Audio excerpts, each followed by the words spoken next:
அல்ஹம்துலில்லாஹி ரப்பில் ஆலமீன் அஸ்ஸலாத்து வஸ்ஸலாமு அலா ரசூலில் அமீன் வ அலா ஆலிஹி வஸ்ஸஹ்பிஹி மின் அம்மா பஅத். ரப்பி ஷ்ரஹ் லி ஸத்ரி வ யஸ்ஸிர் லி அம்ரி வஹ்லுல் உக்தத்தம் மின் லிசானி யஃப்கஹு கவ்லி. ரப்பி யஸ்ஸிர் வ லா துஅஸ்ஸிர் நுரீது இல்லல் இஸ்லாஹ மஸ்ததஅது மா தௌஃபீகி இல்லா பில்லாஹ் அலைஹி தவக்கல்து வ இலைஹி உனீப்.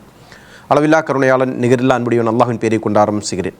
அன்புக்குரிய எனதருமை சகோதர சகோதரிகளே, தாய்மார்களே, அல்லாஹ்வின் அளப்பெரும் கிருபையினால் அல்லாஹ்வின் தூதர் ஸல்லல்லாஹு அலைஹி வஸல்லம் அவர்கள் ஒவ்வொருவரோடும் எப்படி நடந்து கொண்டார்கள், தங்களுடைய நெருக்கமான உறவுகள், அதேபோன்று தோழர்கள், பணியாளர்கள், ஏழைகள், பணக்காரர்கள் என்று பல்வேறு விதமான நபர்கள், அந்த ஒவ்வொரு தரப்பினரிடத்திலும் அல்லாஹ்வின் தூதர் ஸல்லல்லாஹு அலைஹி வஸல்லம் அவர்கள் எப்படி நடந்து கொண்டார்கள் என்கிற செய்தியை குறித்த ஒரு தொகுப்பினை நாம் பார்த்து வருகிறோம். அதனுடைய தொடர்ச்சியாக இதுவரையிலும் நாம் அல்லாஹ்வின் தூதர் ஸல்லல்லாஹு அலைஹி வஸல்லம் அவர்கள் தன்னுடைய மனைவிமாரிடத்தில் எப்படி நடந்து கொண்டார்கள், தங்களுடைய பிள்ளைகளிடத்தில் எப்படி நடந்து கொண்டார்கள், அதே போன்று பேரப்பிள்ளைகளிடத்தில் எப்படி நடந்து கொண்டார்கள் என்கிற செய்திகளை நாம் பார்த்திருக்கிறோம். அதைத் தொடர்ந்து இன்றைய தினம் நபி ஸல்லல்லாஹு அலைஹி வஸல்லம் அவர்கள் தம்முடைய நெருங்கிய உறவினர்களோடு எப்படி நடந்து கொண்டார்கள் என்கிற செய்திகளை குறித்து பார்க்க இருக்கிறோம்.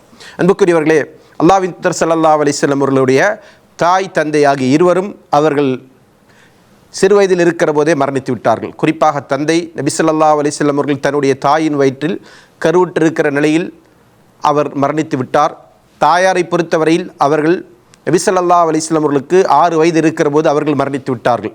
எனவே நபி ஸல்லல்லாஹு அலைஹி வஸல்லம் அவர்கள் தம்முடைய தந்தையிடத்தில் எப்படி நடந்து கொண்டார்கள், தன்னுடைய தாயாரிடத்தில் எப்படி நடந்து கொண்டார்கள் என்பதை பற்றி நாம் அறிவதற்கு வாய்ப்பில்லை என்று சொன்னாலும் கூட, அந்த தாய் விஷயத்திலும் தந்தை விஷயத்திலும் எப்படி ஒரு முஸ்லீம் நடந்து கொள்ள வேண்டும் என்பதற்கான வழிகாட்டுதலை அல்லாஹ்வின் தூதர் ஸல்லல்லாஹு அலைஹி வஸல்லம் அவர்கள் மிகச் சிறப்பான முறையில் வழங்கியிருக்கிறார்கள்.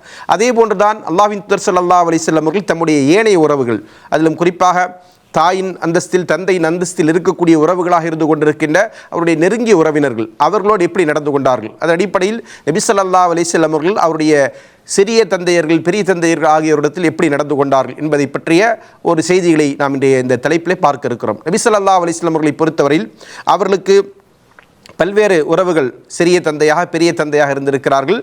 அதில் சிலர் இஸ்லாமை தழுவி இருக்கிறார்கள், வேறு சிலர் இஸ்லாமை தழுவவில்லை. ஹம்ஸா ரலியல்லாஹு அன்ஹு, அதே போன்று நபி ஸல்லல்லாஹு அலைஹி வஸல்லம் உறவுகளை சேர்ந்த அப்பாஸ் ரலியல்லாஹு அவர்கள் ஆகியவர்கள் இஸ்லாத்தை ஏற்றுக்கொண்டவர்கள்.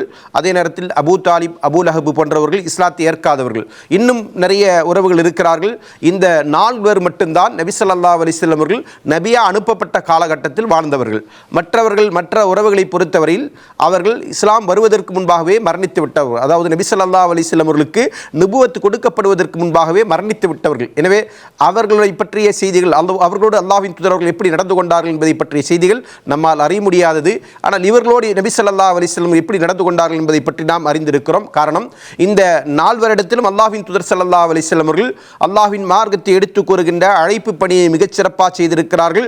அதில் இருவர்கள் இஸ்லாத்தை ஏற்றிருக்கிறார்கள். அதில் ஒருவர் அல்லாஹ்வின் தூதர் ஸல்லல்லாஹு அலைஹி வஸல்லம் அவர்கள் அஸதுல்லா என்று சொன்ன, இந்த அல்லாஹ்வின் சிங்கம் என்று சொல்லக்கூடிய இந்த மார்க்கத்தின் மிகப்பெரிய போர்வாளாக இருந்திருக்கின்ற ஹம்ஸா ரலியல்லாஹு அன்ஹு அவர்கள்.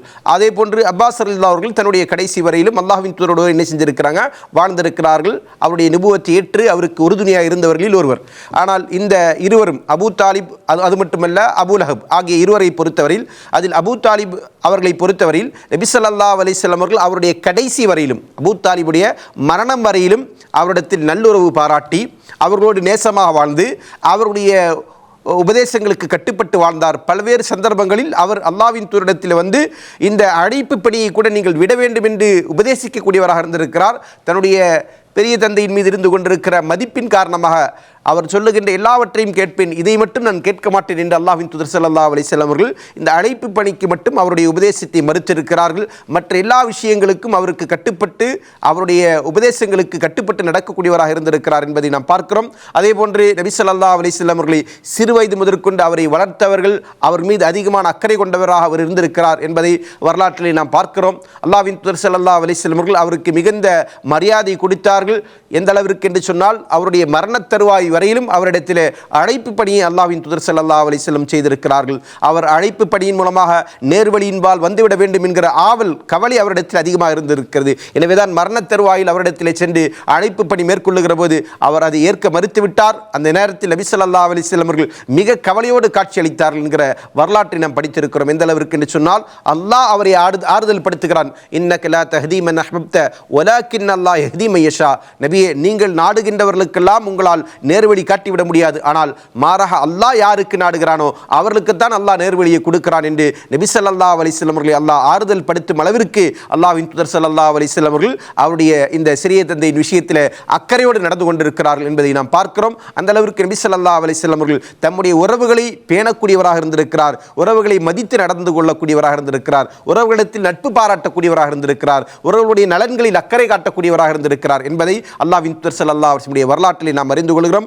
அப்படிப்பட்ட அல்லாஹ்வின் தூதர் அவர்களைத்தான் நாம் தூதராக ஏற்றிருக்கிறோம் என்பது பெருமிதமான ஒன்று என்பதை நாம் இங்கே நினைவுகூர கடமைப்பட்டிருக்கின்றோம். எனவே அன்பானவர்களே, அந்த அல்லாஹ்வின் தூதருடைய அகலாக்குகளை, அவருடைய பண்புகளை நாமும் நம்முடைய வாழ்க்கையில் கடைபிடிப்போம். நம்முடைய உறவினரிடத்திலும் அல்லாஹ்வின் தூதர் ஸல்லல்லாஹு அலைஹி வஸல்லம் அவர்கள் தம்முடைய உறவுகளோடு எப்படி நடந்து கொண்டார்களோ அப்படி நடந்து கொள்ளும். அல்லாஹ் நம் அனைவருக்கும் அதற்குரிய தௌஃபீக்கினை வழங்கட்டும் என்று கூறி நிறைவு செய்கிறேன். வாஹிர் அல்ஹம்துலில்லாஹி ரப்பில் ஆலமீன். அஸ்ஸலாமு அலைக்கும் வரஹ்மத்துல்லாஹி வபரகாத்துஹு.